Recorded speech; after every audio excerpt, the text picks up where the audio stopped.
Olkalau Dairy iko na shida, mtukufu rais. Walichukua loan ya 240 million shillings, hawawezi kulipa.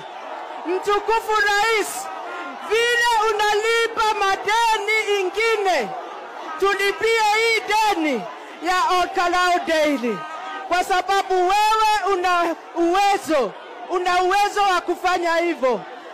Na negwenda kugwao ithuwe oteithio wito orauma kwe muthuri uyu orauma goko na nikio twe goko ona mwatinda mukiuga kwe andu marokete goko gutuhania na tutingetikira kuhanio ona mwaugereria.